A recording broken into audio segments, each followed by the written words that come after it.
Fala galera, beleza? Bem-vindos a mais um Direto do Forno e hoje com um assunto quente. Você sabia que em 1913 Adolf Hitler, Joseph Stalin, Leon Trotsky e Sigmund Freud viviam todos em Viena? Que nem essa imagem aí está mostrando, eles viviam poucos quilômetros uns dos outros e provavelmente viviam sobre as mesmas ruas, os mesmos parques, iam aos mesmos cafés. Por que que isso aconteceu? Por que Viena? Seria ela uma cidade muito forte em fazer personalidades muito históricas ou seria tudo uma grande coincidência? É sobre isso que vamos falar hoje. Por que Viena? E antes da gente começar, já sabe, dá like no vídeo, se inscreve no canal e se gostou, compartilha com os amigos. Agora, vamos que vamos. Para a gente falar de Viena, a gente tem que falar do Império Austro-Húngaro e para falar do Império Austro-Húngaro, a gente tem que falar do falido Império Austríaco. A Áustria sempre foi um país forte na Europa, principalmente quando começaram a ter impérios e monarquias por todo o continente. Mas o mais importante é que depois que Napoleão fez a baguncinha dele por toda a Europa, a Áustria nunca mais tinha sido aquele mesmo país pujante da casa nobiliárquica dos Habsburgos, aquele que você vê que é uma potência diplomática e artística por toda a Europa. O Francisco José I, que vai ser o último imperador de fato austríaco, está vendo que o poder dele está cada vez menor, os militares não têm mais aquela glória toda, e vai fazer uma grande proposta para o reino húngaro, falando o seguinte: a gente consegue fazer um poder muito maior e virar uma potência muito forte aqui nessa Europa se a gente se unir. É simples, eu viro o imperador austro-húngaro, vocês mantêm um pouquinho da sua autonomia, a gente vai ter duas capitais, Viena na parte austríaca e Budapeste na parte húngara, e pronto. A gente vai se unir, vocês vão deliberar a respeito de política externa, inimigos, esse tipo de coisa, e a gente vai ser uma potência grande para rivalizar contra a França, ingleses, a Alemanha, esse tipo de coisa. E vai acontecer. O Império Austro-Húngaro vai existir, vai ser uma das maiores potências do século XIX, e o Francisco José I, como se não bastasse, vai ser um dos governantes da história do mundo que mais vai governar um país. Isso vai ser um grande projeto de Império Austro-Húngaro que se permite se estabilizar, se desenvolver, se industrializar, garantir uma força militar boa, uma grande expansão territorial, entre várias coisas. E funciona.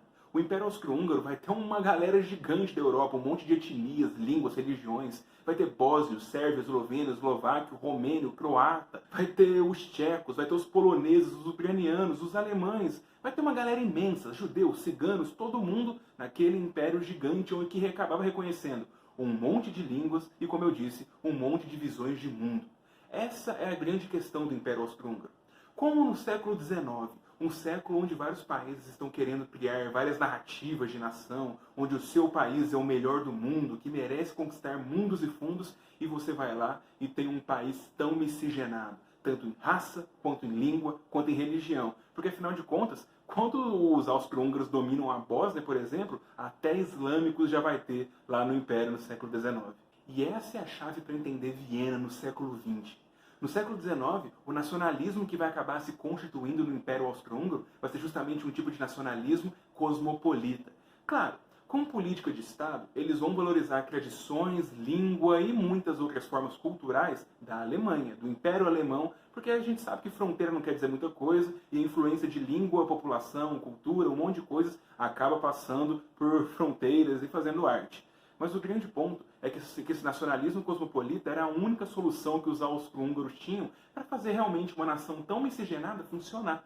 Então, claro, o Estado vai estar lá pautando uma grande questão de política estatal, de qual deveria ser a política oficial com base alemã, mas eles respeitavam tanto as variadas demonstrações que se tinha, quanto também permitindo, através do liberalismo, que muitas dessas práticas fossem direitos pessoais, liberdade religiosa, liberdade de expressão, ensino laico, assim como promoções oficiais que vão acontecer do progresso científico. Então essas questões todas vão ajudando a fazer o caldeirão do Império Austro-Húngaro não entornar. Mas o ponto é que o liberalismo que vai ser cultivado no Império Austro-Húngaro vai garantir direitos, liberdades, vai ser fundamental para estimular a burguesia nacional, digamos assim, vai ter incentivo ao comércio, vai ter uma política de laissez-faire muito respeitada, vai ter um avanço de imigração muito grande, principalmente dos tchecos, que estão vendo esse pujante mercado de trabalho nas indústrias que estão tendo no Império Austro-Húngaro, e isso vai mobilizar ainda mais o caldeirão cultural. Uma economia boa atrai pessoas que querem trabalhar. Então, temos que analisar isso também. Porém, essa economia liberal não dura para sempre. vai acontecer duas crises no século XIX, que é o Pânico de 1873 e o Pânico de 1893, que combinados num longo prazo, numa longa duração, acabam fazendo com que o liberalismo econômico não fosse mais tão bem visto pelas elites e pelo governo austro-húngaro.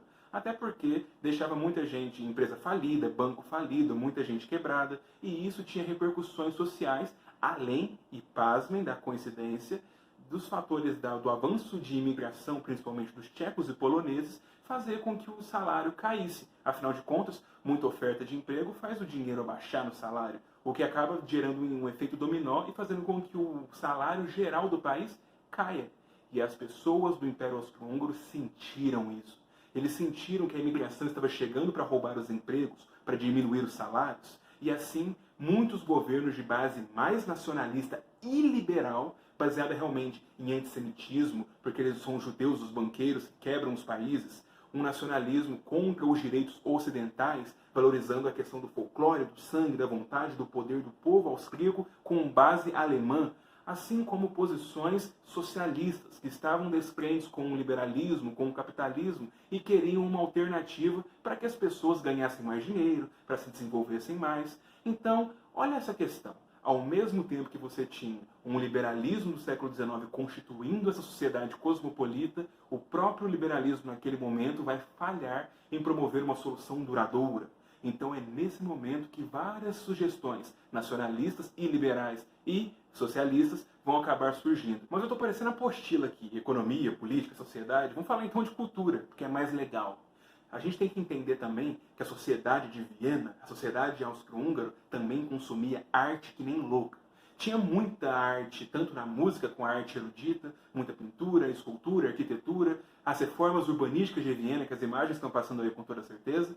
Então, era uma capital realmente muito cosmopolita, tanto nas várias manifestações artísticas e culturais, quanto também nas contribuições de vários povos e várias línguas. Então, gera também um caldeirão muito bonito nesse sentido, que faz com que a elite aristocrata, os nobres que estão perto do imperador Francisco José, acabem então consumindo arte e fazendo conhecer arte um jeito nobre de ser.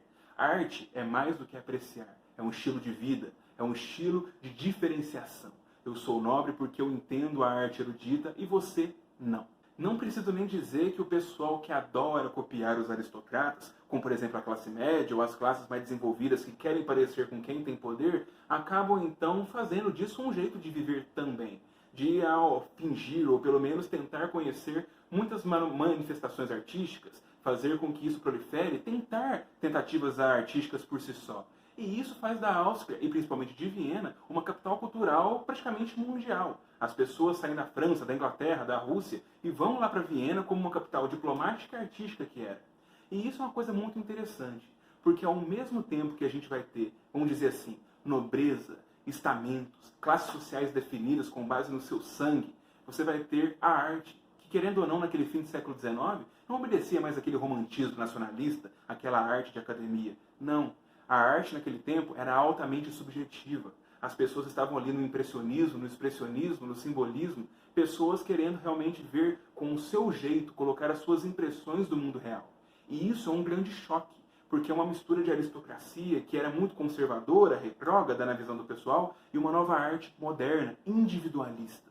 E essa é a palavra-chave para entender realmente 1913 no Império Austro-Húngaro. Uma modernidade que está se aflorando com a arte e tudo que o liberalismo promoveu no século XIX, naquele início do século XX, para fomentar principalmente a juventude e, ao mesmo tempo, o Império Austro-Húngaro, na figura do Francisco José, um cara que governava quase tinha 70 anos, um cara que realmente celebrava a aristocracia e mesmo que o Império Austro-Húngaro fosse uma monarquia parlamentarista, eles ainda tinham forte poder na mão do imperador. Então essa contradição, esse paradoxo, e a arte ajuda a explicar muito isso.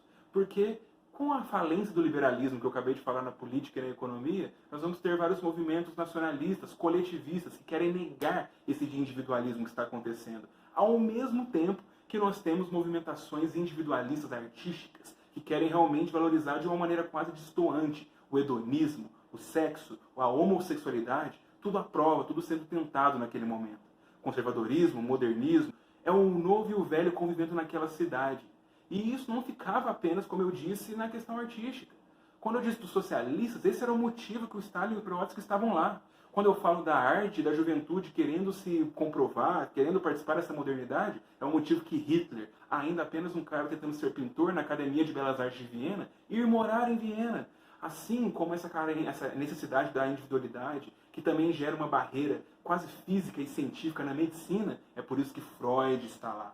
Freud também fazendo essa questão de entender a mente e a individualidade que está lá, o consciente que promove o ser humano, está lá. É esse caldeirão, essas ideologias políticas, essa manifestação artística, esse paradoxo entre coletividade e indivíduo, entre antigo e novo. É isso que promove Viena. É muito interessante como Viena é um símbolo desses tempos. Um nacionalismo cosmopolita que nessa brincadeira toda acaba também virando um grande coletivismo nacionalista que meio que esquece o que foi forjado durante toda a sua duração. Galera, muito obrigado.